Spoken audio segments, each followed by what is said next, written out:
السلام علیکم ورحمۃ اللہ وبرکاتہ۔ میں بابر سلیم ایک دفعہ پھر آپ کی خدمت میں حاضر، اس دعا کے ساتھ کہ آپ تمام لوگ جہاں پر بھی ہوں خوش ہوں، خیریت سے ہوں۔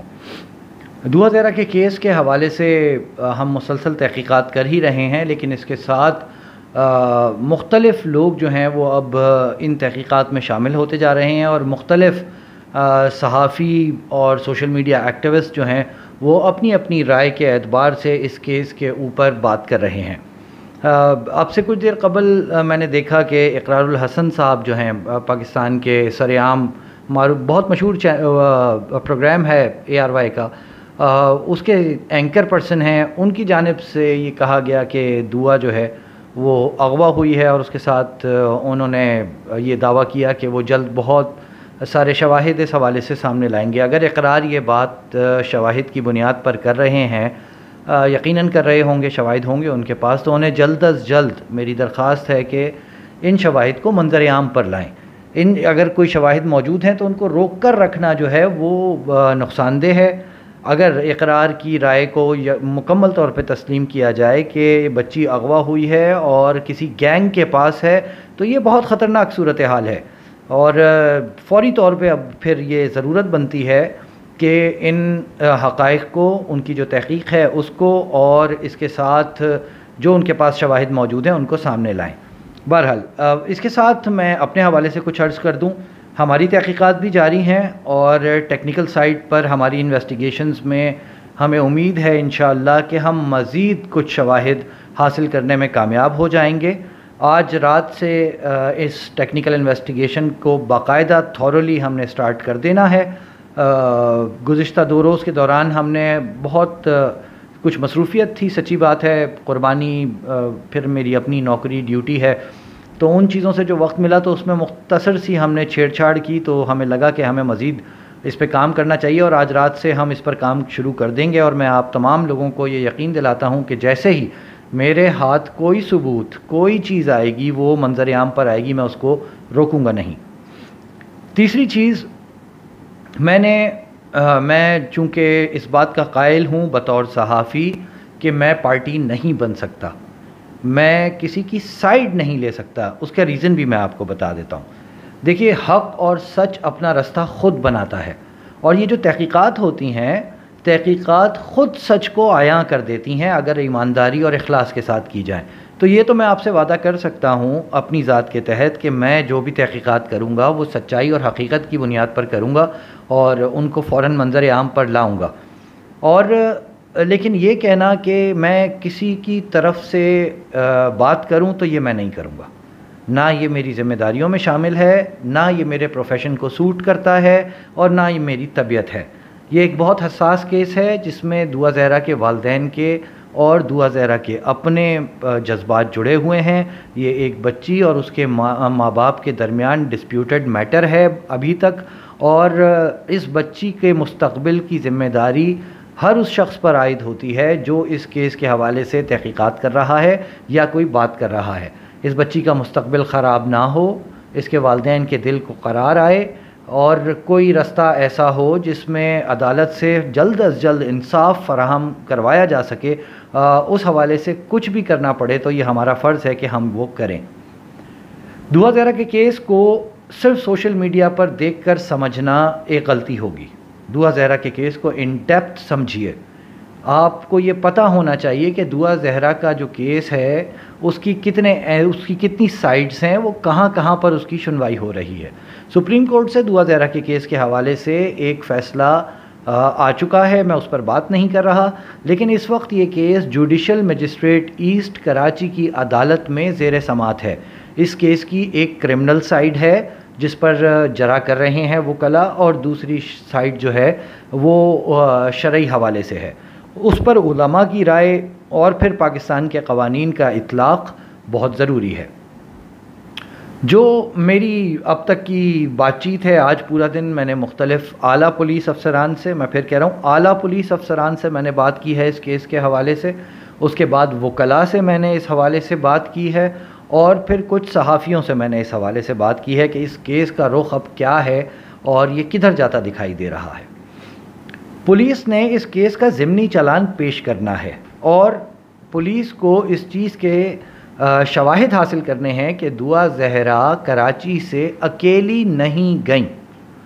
اگر یہ شواہد پولیس پیش کر دیتی ہے، جس کے لیے ہم نے کوشش کی ہے کہ جو ٹیکنیکل سائٹ کی انویسٹیگیشن ہے ہماری، اس کو پولیس کی تحقیقات کا حصہ بنایا جائے، اور اس حوالے سے جبران ناصر صاحب جو ہیں وہ ایک درخواست لگا بھی چکے ہیں کہ اس نمبر کی جس کی ہم نے انویسٹیگیشن کی ہے اس کی CDR اور اس کی لوکیشنز جو ہیں وہ فوری طور پر کورٹ میں جمع کروائی جائیں. اگر ایسا ہو جاتا ہے تو یہ ایک بڑا ثبوت ہوگا اور یہ بات سمجھ میں آ جائے گی کہ دعا زہرا اکیلی نہیں گئیں. میڈیکل بورڈ یہ بتا چکا ہے کہ دعا زہرا کی عمر 16 سال سے کم ہے. پاکستان میں موجود قوانین کے اعتبار سے یہ نکاح، پاکستانی قوانین کے اعتبار سے یہ نکاح بظاہر اسٹینڈ نہیں کرتا، اور اس اسٹیج پر آنے سے پہلے عدالت میں کئی چیزیں ثابت کرنا ضروری ہے. اس بات کو سمجھیے گا پلیز. عدالت میں یہ ثابت کرنا ضروری ہے کہ دعا زہرا گئی نہیں، خود انہیں لے جایا گیا. اب چونکہ میڈیکل بورڈ یہ بتا چکا ہے کہ ان کی عمر 16 سال سے کم ہے، تو اگر یہ ثابت ہو جائے کہ دعا زہرا کو کراچی سے کوئی شخص فزیکلی لے کر اپنے ساتھ پنجاب تک پہنچا ہے تو وہ شخص اس کیس میں ملزم ہوگا. اس شخص کے خلاف کرمنل پروسیڈنگز بنیں گی لیگلی. یہ ایک بہت اہم چیز ہے. دوسری چیز، اس کیس میں بچی کا جو شوہر اس وقت تک مبینہ طور پر ہیں ظہیر صاحب، ان کی درخواست ضمانت پر کیا فیصلہ ہوتا ہے؟ انیشلی عمومی طور پہ میں یہ بھی بتا دوں آپ لوگوں کو کہ کورٹس میں حفاظتی ضمانت جو ہے وہ مل جاتی ہے آسانی سے، اس میں بہت مسئلہ نہیں ہوتا، لیکن جب اس پہ جرح ہوتی ہے تو وہ منسوخ بھی بڑی آسانی سے ہو جاتی ہے. تو انہوں نے آنا ہے، غالباً 14 کو آئیں گے وہ یا 13 کو آئیں گے، 14 تک ان کے پاس ضمانت ہے ظہیر صاحب کے پاس جو ملزم ہے اس کیس کے. تو اگر ظہیر کی ضمانت منسوخ ہو جاتی ہے، اگر 14 کو نہیں اور 20-21 کو نہیں تو اور 10-15 دن بعد، تو یہ بچی کہاں جائے گی؟ کیونکہ لیگل گارجین اس بچی کے شبیر اور اس کی فیملی نہیں ہے، یعنی ظہیر کی فیملی لیگلی گارجین نہیں بنتے قوانین کے اعتبار سے. تو پھر یہ ایک بہت اہم موڑ آ چکا ہوگا کہ بچی کو کہاں رکھا جائے اگر ظہیر گرفتار ہو جاتے ہیں تو پھر یہ بچی یا تو دارالامان جائے گی یا پھر اس کو واپس اس کے والدین کے پاس آنا پڑے گا. اچھا، پھر اس کے بعد ایک اور چیز جو اہم ہے وہ ہے بچی کی بازیابی.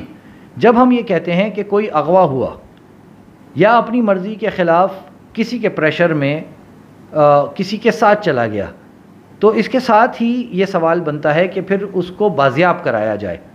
تو جو پھر پروسیڈنگز میں ایک اہم چیز ہوگی وہ ہوگی دعا کی بازیابی. اب تک آپ یہ سمجھ رہے ہیں کہ دعا بازیاب ہو گئی ہے، تو اس کو سمجھیے دعا منظر عام پر آئی ہیں، دعا اس طرح بازیاب نہیں ہوئی ہیں. بازیابی کراچی پولیس، کیونکہ جب بازیابی ہوگی تو پھر جو اغوا کار قرار دیے جائیں گے کیس میں، ان کی گرفتاریاں بھی پھر ساتھ شامل ہوں گی.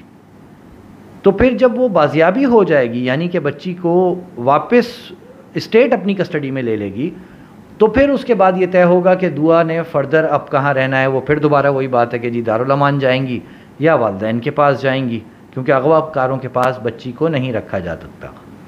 تیسری چیز، دعا کا نکاح، اس کو نلیفائی کروانا عدالت میں جو اس وقت کوشش کی جا رہی ہے، جو دعا کے والدین ہیں ان کے وکیل جبران ناصر کی جانب سے، یہ ایک تیسرا مرحلہ ہے اس کیس کا کہ جی نکاح ہے یا نہیں ہے. پھر اس پہ جرح ہونی ہے اور اس کے قوانین کے اعتبار سے بات ہونی ہے. تو میرا یہ تمہید باندھنے کا اور یہ سب بتانے کا مقصد صرف یہ ہے کہ ہم کوئی بھی رائے جو قائم کر رہے ہیں ہمارے مد نظر یہ تمام چیزیں رہنی چاہیے. یعنی کہ دعا کے اغوا کا مقدمہ، وہ کرمنل پروسیڈنگ، پھر ضمانت ظہیر کی، پھر اس کے ساتھ دعا کی بازیابی، اور پھر ظہیر کی گرفتاری کی صورت میں دعا نے کہاں رہنا ہے، اور پھر اس کے بعد نکاح صحیح ہے یا غلط ہے. میں پھر کہہ رہا ہوں یہ شرعی اعتبار سے ابھی میں بات نہیں کر رہا، پاکستانی قوانین کے اعتبار سے یہ نکاح درست ہے یا غلط ہے، یہ بہت امپورٹنٹ ہے. اور یہ چیز جب کلیئر ہوگی تو پھر کیس جو ہے وہ اپنے منطقی انجام تک پہنچے گا. تو یہ بات آپ لوگوں تک پہنچانے، مختصر طور پہ آپ کو سمجھانے کی جو کوشش ہے میری وہ یہ ہے کہ جب ہم اس کیس کے حوالے سے بات کریں تو پھر ہمارے پیش نظر کم از کم یہ 4 پوائنٹس ہونے چاہیے۔ اچھا، اب میں آپ کو ایک چیز اور بتا دوں، میں بطور صحافی ہر اس شخص کا موقف اپنے چینل کے ذریعے سامنے رکھوں گا جو دعا زہرا کیس کے حوالے سے نمایاں حیثیت کوئی حاصل کر چکا ہے یا فرنٹ پر آ کر بات کر رہا ہے۔ اس حوالے سے زنیرہ ماہم جن کا ایک یوٹیوب چینل ہے، اس پر انہوں نے میرے خیال سے اب تک سب سے زیادہ انٹرویوز کیے ہیں دعا اور ان کے شوہر، مبینہ شوہر ظہیر کے۔ تو میں نے ایک کوشش کی ہے کہ میں زنیرہ ماہم سے اپنے کچھ سوالات کے اعتبار سے جوابات مانگوں، اس کے ساتھ کچھ صحافی ان سے میں نے درخواست کی ہے کہ جی آپ میرے کچھ سوالوں کے جواب دے دیجئے، اور ابھی تک انہوں نے مجھے اس بات کی یقین دہانی کروا دی ہے کہ میں انہیں سوال نامہ بھیج چکا ہوں۔ تو جس وقت میں یہ ان کے جوابات اپنے چینل پہ ایئر کروں گا، اپلوڈ کروں گا بیسیکلی، تو اس وقت میں وہ سوال نامہ بھی ساتھ میں لگا دوں گا تاکہ آپ لوگوں کو اندازہ رہے کہ میں نے ان سے سوال کیے کیا ہیں۔ یہاں میں آپ کو پہلے یہ بتا دوں کہ میں نے اپنی انویسٹیگیشن کو لے کر ان سے کوئی سوال نہیں کیا، اور اس کا ریزن یہ ہے کہ میں اپنی انویسٹیگیشن پر اسٹینڈ کرتا ہوں۔ مجھے پتہ ہے کہ میری تحقیقات کتنی جاندار، کتنی شفاف اور کس قدر ایکوریٹ ہے۔ اس وجہ سے مجھے اس حوالے سے کسی سے بات کرنے اور سوال کرنے کی ضرورت نہیں ہے۔ جب میں خود مطمئن ہوں تو پھر مجھے ضرورت ہے نہیں کہ میں کسی سے پوچھوں بھئی آپ میری انویسٹیگیشن کے حوالے سے آپ کی کیا رائے ہے۔ تو میں نے دیگر سوالات ان لوگوں کو بطور ایک سوال نامے کی شکل میں بھیج دیے ہیں۔ بہت زیادہ طویل سوال نامہ نہیں ہے، 4 سے 5 سوالات ہیں، اور ان سوالات کے جوابات جیسے ہی مجھے موصول ہوں گے میں انشاءاللہ آپ لوگوں تک ان سوالوں کے جواب پہنچا دوں گا، اور پھر اس کے بعد آپ کسی بھی قسم کی رائے ان کے موقف کے تناظر میں بھی قائم کرنے کے اہل ہوں گے انشاءاللہ۔ تو اب تک کے لیے مختصر گفتگو بس اتنی سی ہی، انتظار کیجئے۔ آج رات سے ہم نے اپنی انویسٹیگیشنز کا دوبارہ آغاز کرنا ہے باقاعدہ طور پہ۔ ہمارے لیے دعا کیجئے کہ اللہ پاک ہمیں کامیابی دیں، ہم مزید شواہد اس کیس کے حوالے سے حاصل کر سکیں، آپ لوگوں کے سامنے لائیں، عدالتوں کے معاون و مددگار بن سکیں تو بنیں، پولیس کی تحقیقات میں اگر ہمارا کوئی کردار ہو سکے تو ہم اس میں معاون و مددگار ثابت ہو سکیں، اور وکلاء کو اگر ہماری طرف سے کوئی سپورٹ حاصل ہو سکتی ہے تو انشاءاللہ وہ ہم کریں گے۔ یہ میری آپ سے درخواست ہے کہ پلیز ہمارے لیے دعا کیجئے اور ہماری کامیابی کے لیے دعا کیجئے۔ اللہ آپ سب کو جزائے خیر دے۔ اپنے اطراف میں لوگوں کا خیال رکھیے۔ والدین حیات ہیں تو ان کی خدمت کیجئے، دنیا سے جا چکے تو صدقات و خیرات کیجئے۔ مجھے بھی اپنی دعاؤں میں یاد رکھیے۔ السلام علیکم ورحمۃ اللہ وبرکاتہ۔